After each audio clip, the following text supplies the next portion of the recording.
Good morning, dear children. We are back to English literature class. Today I am going to explain Act 3, Scene 5 of Merchant of Venice. So, when you see Act 3, Scene 5, let's see what's the purpose of this scene. The main purpose of this scene is to give time to Portia and Nerissa to disguise as men and to reach Venice. You must be remembering the last part of Act 3, Scene 4, where they decided to go to Venice by disguising as men. Another reason for it is to lighten the mood of the audience before the climax of the play. In the coming act, that is Act 4, you can see how Antonio is going to be punished. That act is the climax scenes you can see in that act. Some light-hearted fun was warranted after such a serious situation because it has to be kept in mind that the play is supposed to be a comedy.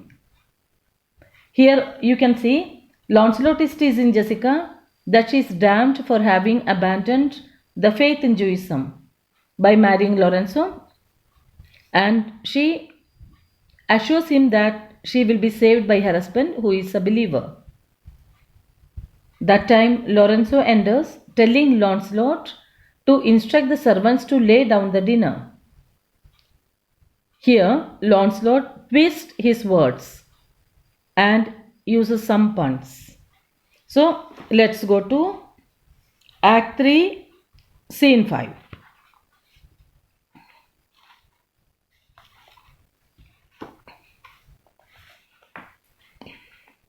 The scene takes place at Belmont in the garden of Portia's house.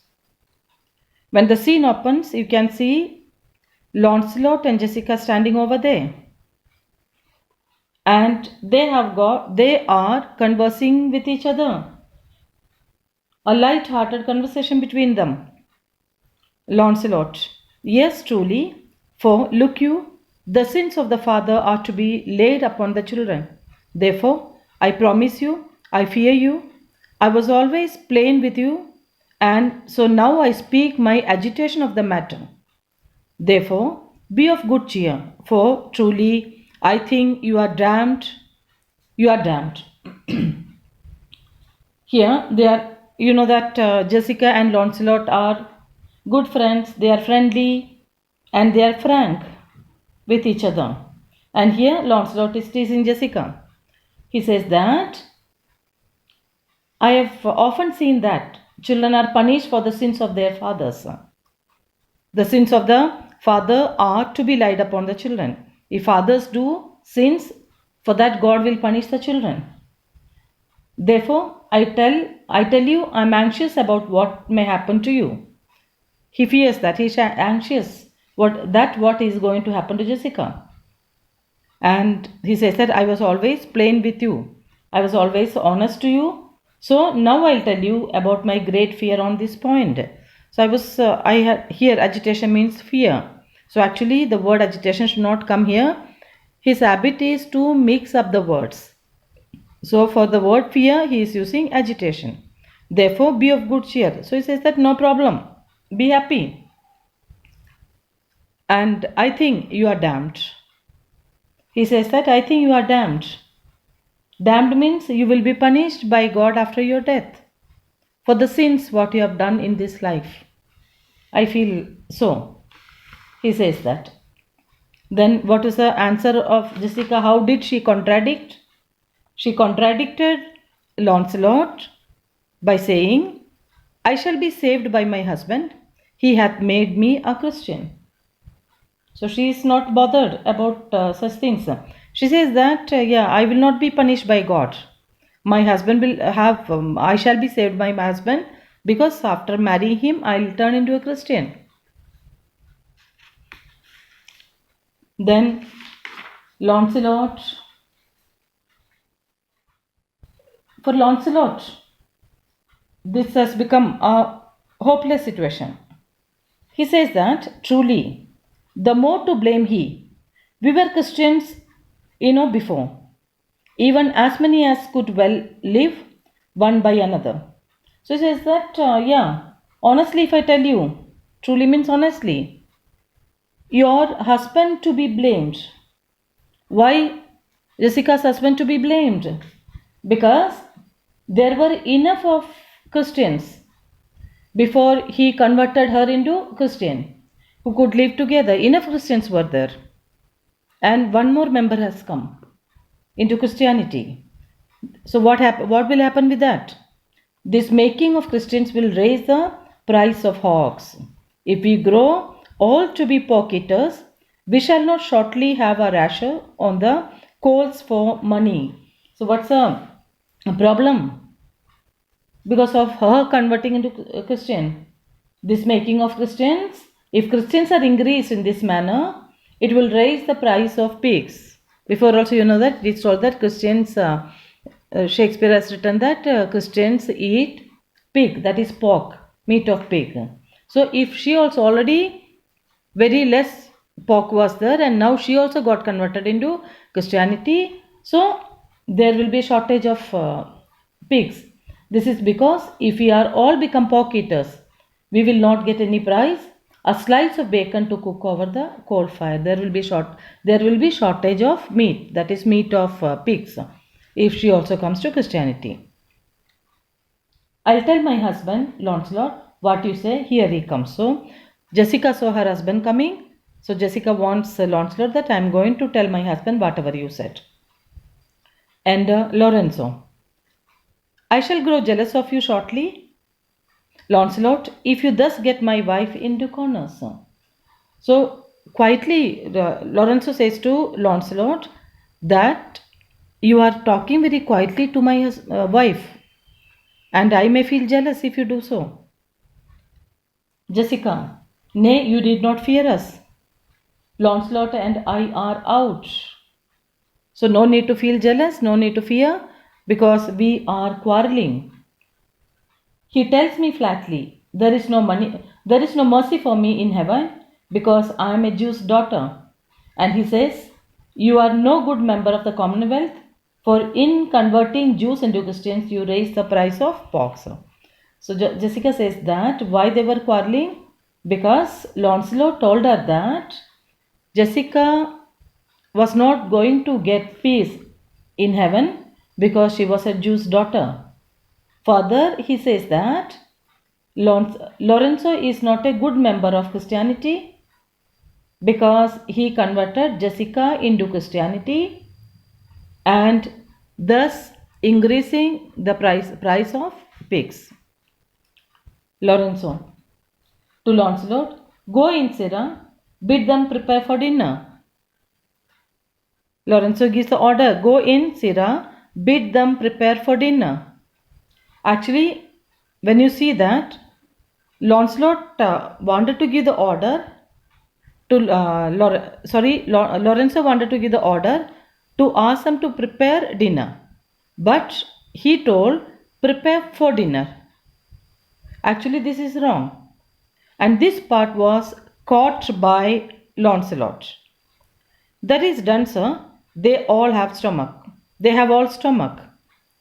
Okay, so he gave the answer that yes, that is done. And they all are hungry. Lorenzo, goodly Lord, what a witch snapper are you? Then bid them prepare dinner. Then he corrected his sentence. First he said actually wrong. Bid them prepare for dinner. Then Lancelot gave the answer that yes, they all are hungry. They are ready for that, for taking dinner. Then Lorenzo, goodly Lord, what a witch snapper are you? Then bid them prepare dinner. Then he corrected his sentence. What a comedian you are. And he said that ask them to prepare dinner. That was my meaning. Lancelot, that is done too, sir. Only cover is the word. That means here it is used, the word cover is used in pun. A literary device pun is used here. He says that has been done. You just need to tell them to lay the table. That means to keep the food items on the table. Lorenzo, will you cover then? Will you order the table to be covered? That means will you ask them to lay out the dishes on the or lay out the table? Lorenzo asked Lancelot. Lancelot is using the word cover in another meaning. Not so, sir, neither. I know my duty. So here, children, the word cover is used in two meanings. One meaning is to lay out the table, arrange the table, and Lancelot is using in another way that I am not going to cover my head in front of my superiors. So in foreign countries you would have seen that in front of superiors people will not cover their head, they remove the hat. So here Lancelot said that I know that you are senior to me, you are superior to me, so I am not supposed to do that. I am not supposed to cover my head. I know my duty. Here Lorenzo is really exasperated. He got irritated, intensely irritated here. He says that, yet more quarreling with occasion. You are keep on quarreling with me, you are keep on arguing with me, using words. Wilt thou show the whole wealth of thy wit in an instant? Are you trying to show your wisdom now itself, at once? I pray thee, understand a plain man in his plain meaning. Go to thy fellows, bid them cover the table, serve in the meat, and we will come into dinner. Then he is asking Lancelot to understand his meaning. He says that I am a simple man and speaking in a simple language. So just understand me, what I want to convey, what I want to say. Just go to your servants, ask them to lay out the table, and we will come in and eat. We'll come soon, Lorenzo and Jessica. For the table, sir, it shall be served in. For the meat, sir, it shall be covered.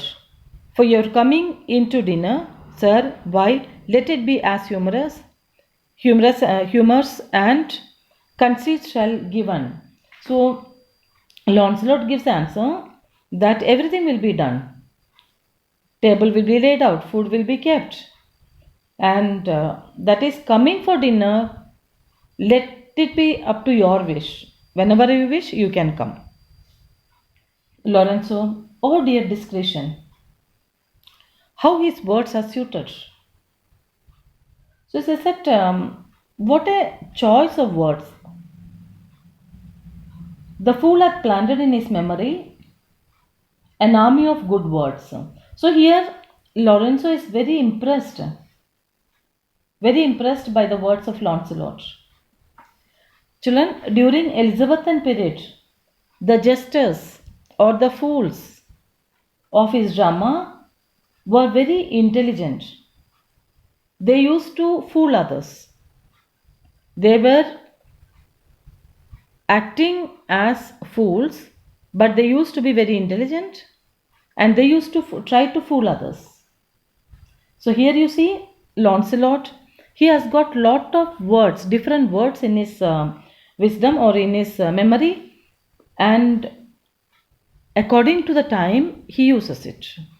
So Lorenzo says that what a discretion the choice of words, and how he is using the words, how befitting are these words, his words, according to the situation, the words fit there.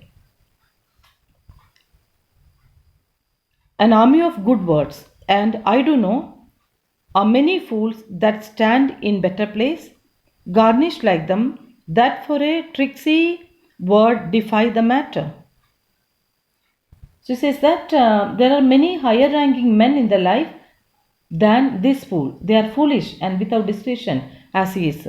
He wants to say that there are so many people, those who are sitting in higher position are not as wise as Lancelot.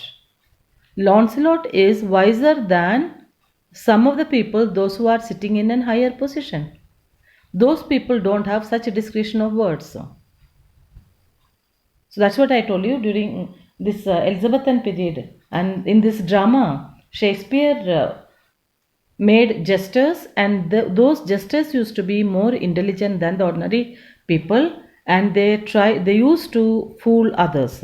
So here Lorenzo says that some of the people those who are sitting in a higher position are not as wise as Lancelot.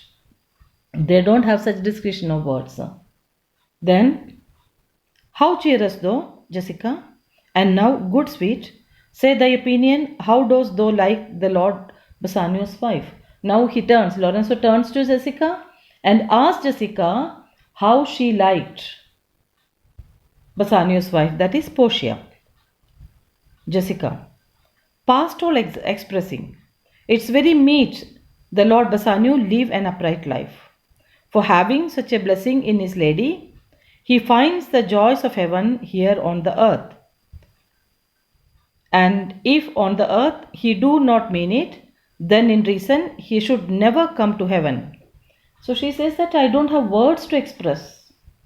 I admire her like anything. I don't have words enough to express my admiration. And it will be very necessary for Bassanio to live a true life, because he has got such a lady that his life is blessed hereafter. So since his life is blessed now by getting Portia, it is necessary for him to live a true life, upright life. And now he has got the joys of heaven in the earth. So it is not necessary for him to go to heaven and get the joys. Here itself, he can make the earth a heaven if he lives an upright life, true life. Then she gives an example. She gives here one example to show Portia's beauty and goodness. Why? If two gods should play something heavenly match, and on the wager lay two earthly women, and Portia won, there must be something else pawned with the other, for the poor rude world hath not her fellow. So here she says that imagine two gods are playing something, and there is a competition between two gods, and Portia is kept as one prize. One god has kept Portia as the prize, and the other god, it is very difficult to get another lady who is equal to Portia. No such lady will be available on this earth. In this whole poor world, does not have anyone equal to Portia. So here she says that example, just to show that Portia is the most beautiful lady in the world. She says that imagine two gods are having competition, and one god has pawned Portia. The god has kept Portia as the wager. That means, children, imagine two people are playing something. There's a competition between two people, and one who wins will get wager from the other. They pawned something. So one god has kept Portia as the wager, and other god will have to try his level best to get another lady, one who is equal to Portia. And this world will not have such wager at all. Lorenzo, even such a husband hath thou of me, as she is for a wife. So see, Lorenzo is in a light mood. He says that, see, Jessica, you too have got a husband like Portia. I am unparalleled. He wants to say that. No other man is there in the world like me. You have got such a good husband. Jessica, nay, but ask my opinion too of that. But you should ask my opinion also about what opinion I have got about you. Lorenzo, I will, Annan. First, let us go to dinner. So Lorenzo knows that Portia may pass some remarks.